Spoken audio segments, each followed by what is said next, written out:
pabuhat, walang ambag. Madalas nating mabasa ang mga ganitong comments sa trash talk sa mga online game tulad ng Mobile Legends.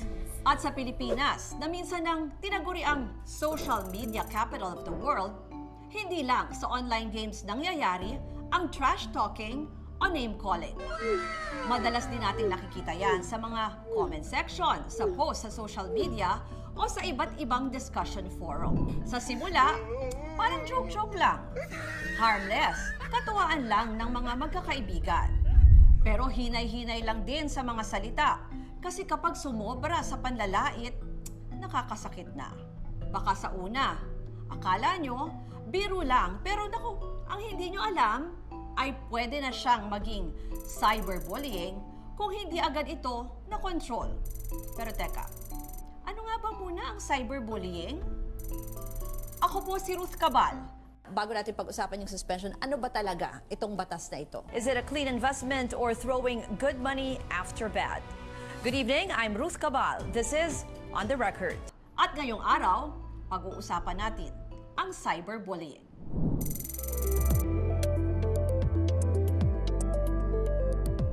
Cyberbullying ang tawag sa paggamit ng internet para ipahiya, takutin at targetin ang isang tao.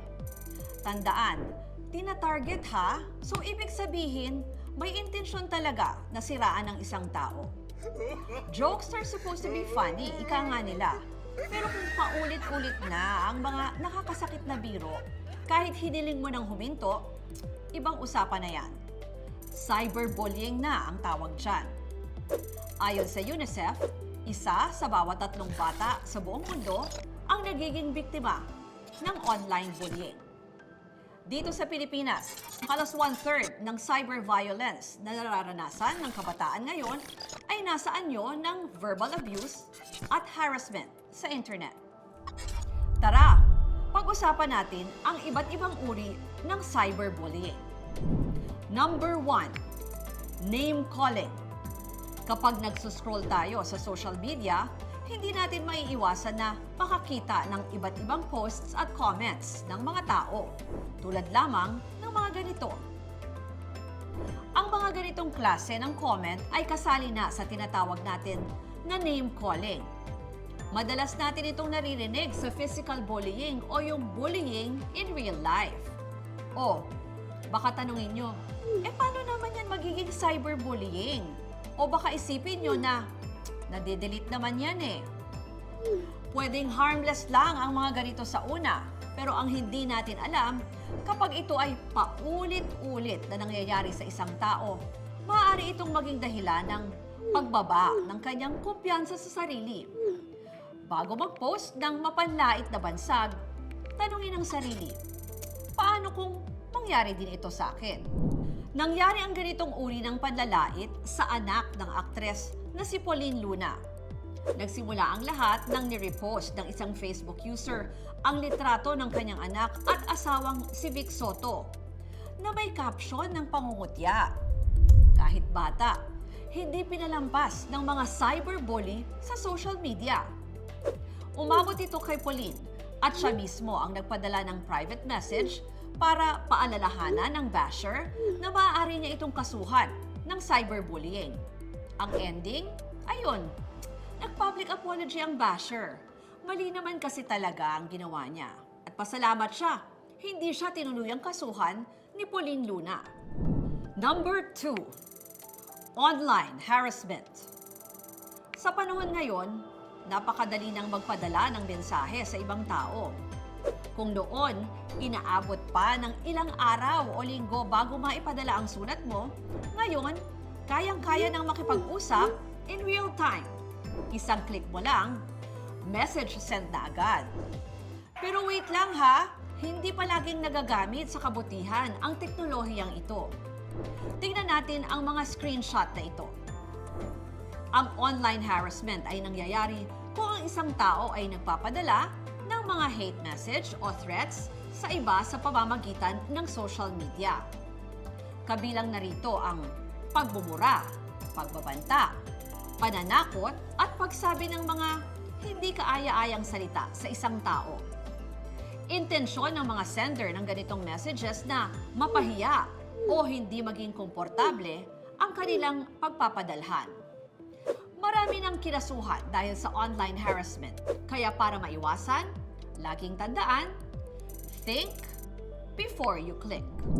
Number 3, frapping. Nagawa mo na bang mag-post ng selfie sa Instagram account ng kaibigan mo dahil naiwan niyang nakabukas ang cellphone niya?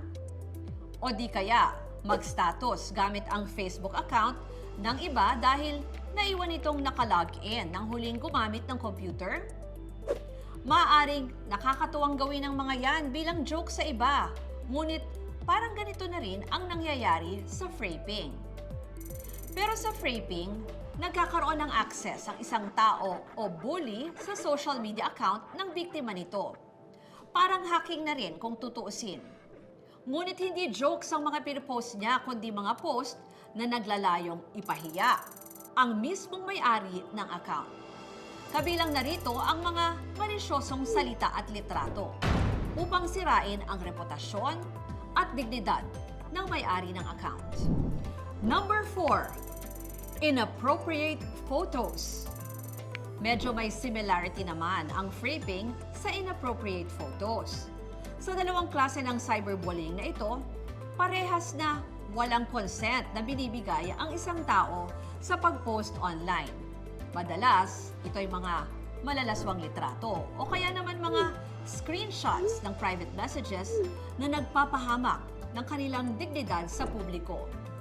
Kung sa mga vlogs ngayon, uso ang don't forget to like, comment, and share, ang mga ganitong posts, hindi na dapat sinishare pa sa iba. Makikita na sinabi niyang huwag niyong ikalat ng ikalat. Pero hindi ba't ironic na siya naman ang nagpapasimuno ng pagpapakalat ng personal na larawan na ito? Ang mas malala, ginamit niya pa ito upang madagdagan ang kanyang followers. Kaya beware, kasi baka mamaya ang akala mong simpleng chismis lamang, cyberbullying na pala. Sharing is caring, pero sa mga tama lang ha. Number 5, trolling.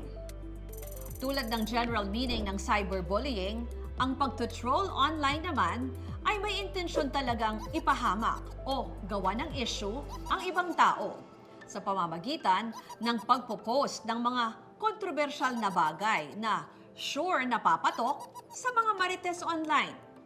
Halimbawa nitong 2016, matatanda ang peak era ito ng tambalang Alden Richards at Maine Mendoza na mas kilala as Aldab. Pero kasabay ng kanilang pagsikat ay ang pagdami naman ng kanilang bashers o trollers. Umabot na sa puntong nilinaw ni Maine sa kanyang personal blog site na yung mga nagpo-post umano ng violent hate messages laban sa kanyang on-screen partner ay hindi talaga parte ng kanilang fans club na Solid Maine United o SMU. Sabi pa niya, they are claiming to be part of the group just so people could put the blame on them or us o sisihin sila mismo ni Alden.